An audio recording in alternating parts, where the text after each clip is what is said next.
তুমি জান্নাতের কোন দরজা দিয়ে যেতে চাও কমেন্টে অবশ্যই জানাও। জান্নাতের 8টি দরজা আছে। প্রথম দরজা বাব আল জিকির। এই দরজা দিয়ে সেই সব মুসলমান প্রবেশ করবে যারা আল্লাহর জিকির করে।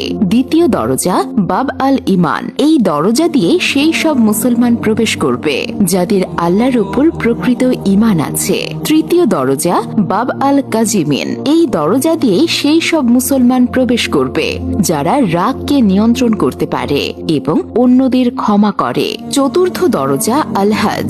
এই দরজা দিয়ে সেই সব মুসলমান প্রবেশ করবে যারা আল্লাহর সন্তুষ্টির জন্য হজ করেছে। পঞ্চম দরজা আল রায়ান। এই দরজা দিয়ে সেই সব মুসলমান প্রবেশ করবে যারা আল্লাহর জন্য রোজা রাখে। ষষ্ঠ দরজা আল সাদাকা। এই দরজা দিয়ে সেই সব মুসলমান প্রবেশ করবে যারা আল্লাহ তাআলার সন্তুষ্টির জন্য দান খয়রাত করে। সপ্তম দরজা আল জিহাদ। এই দরজা দিয়ে সেই সব মুসলমান প্রবেশ করবে যারা আল্লাহর রাস্তায় জিহাদ করে। অষ্টম দরজা আল সালাত। এই দরজা দিয়ে সেই সব মুসলমান প্রবেশ করবে যারা নামাজের ব্যাপারে নিয়মিত ছিল।